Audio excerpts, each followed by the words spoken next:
In this video, you're going to learn about the slit in soft plastic lures. Why is it there, number one? And number two, should it be rigged facing down or facing up? This is a common question that we get, and there are some reasons for it, number one, and there are some advantages on being either up or down, and so we're going to go through those in this video. And to make it as easy as possible to see what's going on, I'm going to use these Prawn USA lures because I have some in this essentially clear material.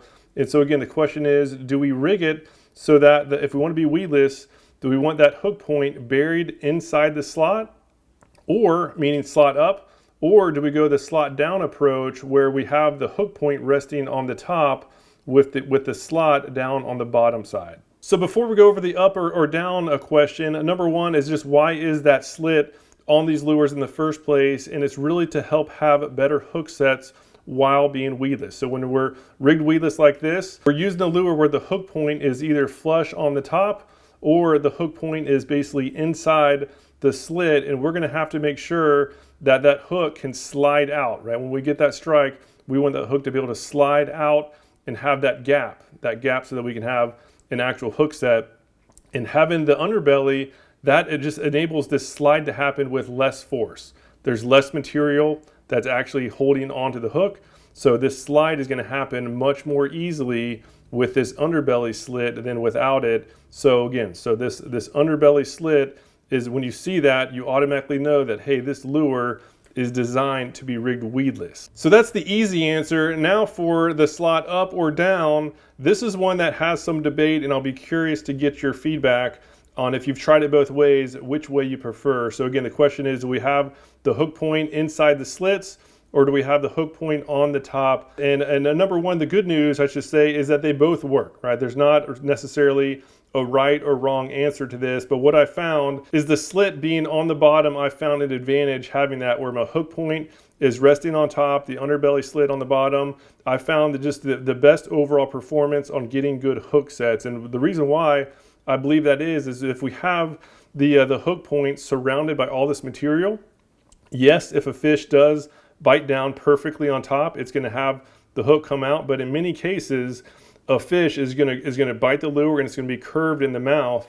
And now with the hook point having plastic on both sides, on really every side but one, there's a really 3/4 chance that this hook is now going to have to penetrate through the soft plastic. It's going to have to shoot out the side before you get your hook set. So this type of rigging has an increased odds of missing strikes compared to this style, where now the hook point is only surrounded by plastic. It's really only touching plastic on the bottom side. So as long, if it goes one side or the other, right, that hook point has the gap. And obviously if it gets pushed down, it has the gap too, where you have the hook sets. And as far as being really weedless, some people say, hey, this isn't quite as weedless.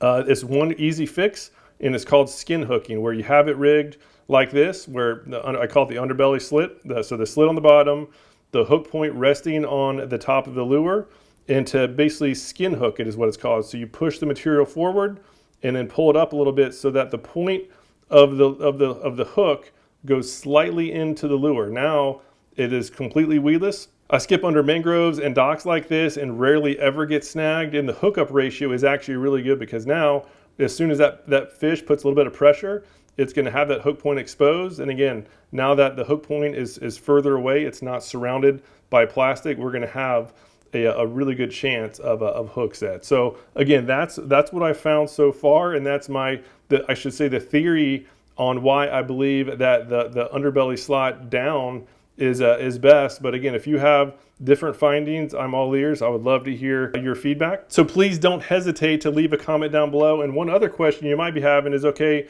these underbelly slots, they're only for lures rigged weedless. And I can't say that for all of them. For example, the lures we make here at Salt Strong is we make sure that they're good for weedless while also being good for jig heads as well. So we make sure to have the top portion to have it full material, where there's that underbelly slit, it stops right there. And even when it stops, it goes at a slant. So we want to make sure that this hook, as you can see this jig head, hopefully you can see it go through. We want to make sure that the jig heads, when they're rigged, is that they're perfectly surrounded by material the entire way, right?